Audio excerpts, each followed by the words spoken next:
ran with the rest.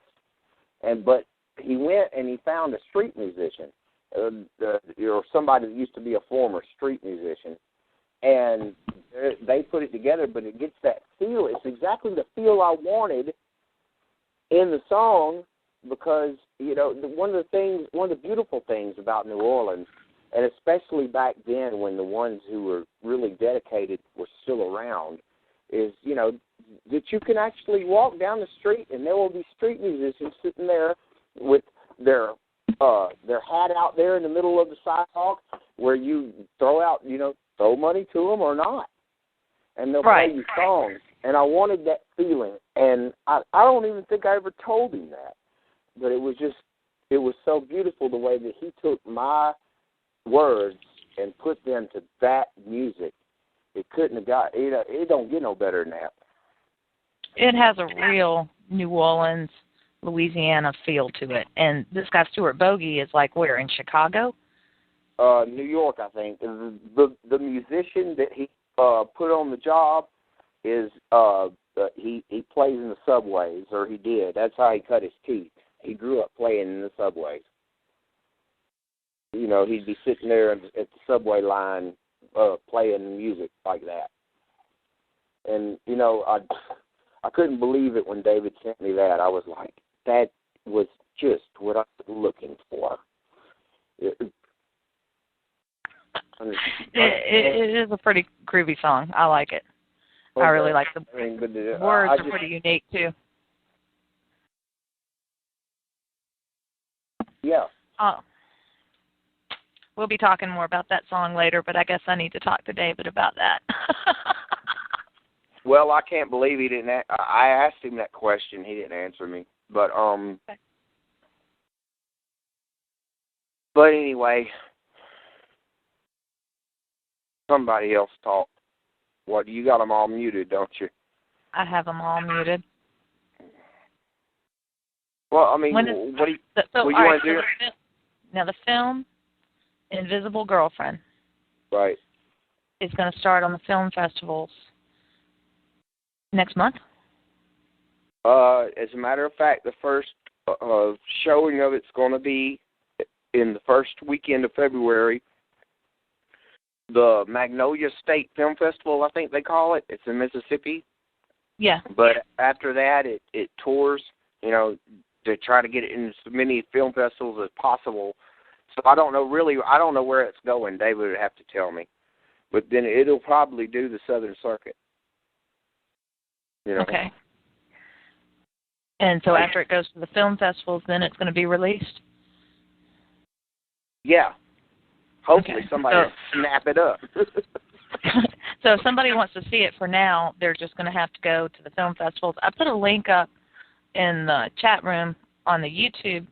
The Whirly Girly is on YouTube, and they just took some footage they had of you and speeded it up. That was pretty. You were moving in rhythm to the music, even though it was kind of weird.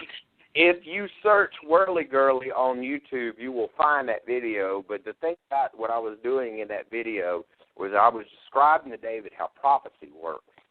I was saying, it's like, look, let me show you. If I throw this rock out here in the water, it hits, but when it does, it makes a radius, a circle. And I was saying that some people can pick up that wavelength of that circle, and that's how prophecy works. Is a very big event will boom, and then that the big events are prophesied, but little events. And then I picked up a bunch of pebbles and I threw them in there, and I said, see how they all hit the water and all the radiuses go around, and I said that's why little events aren't prophesied. But if somebody's talking to prophecy, there must be a big event coming up. Did that make any sense? Yeah. Okay. Well, let me ask you this. Are you up for some questions? Dude, hey, it's your show. Are you up?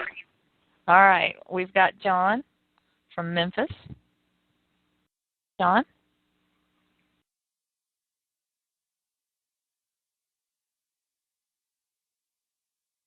Oh, nope. He's okay. We also have Atomic Kangaroo in the Land Down Under.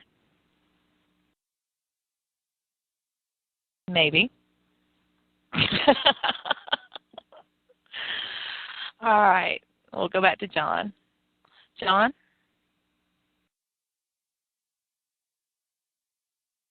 Yes? No?